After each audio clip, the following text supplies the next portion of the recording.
So when you came here 5 years ago, would you have ever imagined that this place would turn out as it is now? And what is your vision for the next 5 years? Well, no, I definitely could not have pictured that things would go the way they did. Because remember, I had very specific expectations put in me by the people here who were promoting the village as this place of entrepreneurial development where everyone's going to be a business owner and we really want to increase tourism and improve these people's culture and economy. And none of that was true. It just didn't happen that way. So, if I had known the truth about Kalavan 5 years ago, I almost certainly would not have bought the house and moved here. But I've done a lot to make the best of that situation that I found myself in. And with everything we've accomplished now socially, I can definitely see where this can go now if we continue to bring more and more of the right kind of people with the right mindsets here.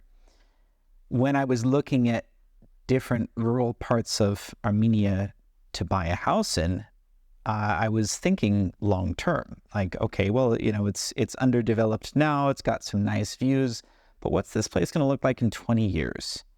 I think for most rural areas in a country like this, 20 years from now will be roughly the same as it is right now. There's just not going to be very much development because there's not enough interest. There's not any change in the mentality of the people or the things they invest their money into. And so Kalavan was the only place that was kind of promising that we have this long-term vision of development. And that's why I invested here, because I'm a long-term thinker. I'm trying to think, where can I raise kids? Where can I spend the rest of my life potentially? Where can I build a life for myself, right? And so now when you ask, what is the future of Kalavan? Well, I think at this point, it's probably crossed some kind of threshold of no return that started first with the brand building efforts that the people, the politicians and leaders who initially convinced me to come here, they start promoting this village as this transformational economic experiment where things are going in such a bright, positive direction. And now you've got me and the type of people I've been bringing here and the reputation we've been building around Armenia. I don't know if it's premature to say that I don't think you can even necessarily separate now the larger idea of Kalavan from the presence we have established here. I don't want to sound pretentious or anything, but I've got this very large house right in the middle of the village, overlooking the main road that virtually all cars drive through. And I've heard for years, ever since my house started looking nice and modern because of the work of people like Sambel, I heard a lot of the people who came to visit the village would drive by my house and think, oh, that must be the community center, because it's this nice modern house with lots of big windows overlooking the main road. So they didn't think, oh, that's a person's house. They think that's some kind of organized community center where events happen and there's modern technology and opportunities. And now so many people know this eccentric is putting it lightly, American author who moved to this Armenian village in the middle of nowhere and has written books now about his experiences living in Armenia that have been published and translated here into the Armenian language. So love it or hate it, whatever your personal feelings towards me might be, I don't think you could ignore that there has been a measurable change here in how people think of this village and the kinds of ideas and opportunities and possibilities that exist here that did not exist before I came here. And I think if we continue to bring more people with diverse backgrounds and experiences who share the same basic humanitarian values, I think eventually Kalavan might be known for that, as I don't think there are lots of opportunities in Armenia. I know if you go to Georgia and many other parts of Europe, maybe even Turkey, you'll see lots of community opportunities like this, maybe not exactly the same as this, but places where, outsiders and free thinkers and free spirits are welcome and encouraged and supported to some degree. And I don't think there's anything like that in Armenia. Maybe there is, but I haven't seen anything like it in all the time I've been here. And certainly all the people who have come here have told me, no, they haven't seen anything like this in Armenia. Mine is the first they've become aware of.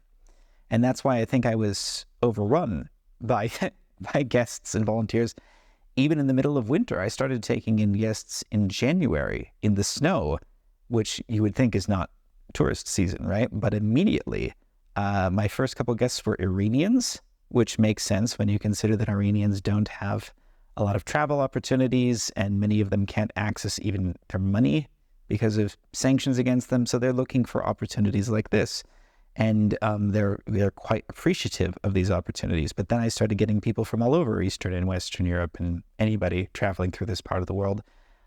So there's clearly a lot of demand here that is not being adequately serviced. That's why we're expanding our living accommodations with a new little studio behind the house, and we'll probably build earth bag houses detached from the house after that. This is just the front half of my property. My property goes back for 5,000 square meters. We can build 8 houses probably on this property comfortably if it comes to that.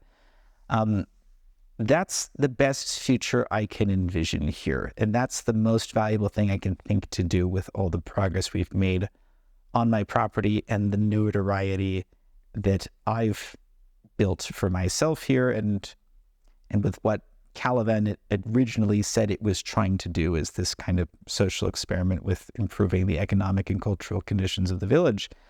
I think what I'm doing is probably the most realistic path to making those dreams and promises some kind of reality. And I'm doing it in a way that only someone like me could do, that the Armenians here, even the ones with the best of intentions, would not have the mind or the experience or the skill set to take the steps that I've taken, that many of the, especially the long-term guests, people who've been here for months or left and come back, they've contributed a ton to building our image, to inviting new people, to working outside the house and in the house. And so this is just the beginning. And so if that's any indication, I think there's a lot of potential for a very bright social, community supportive future here.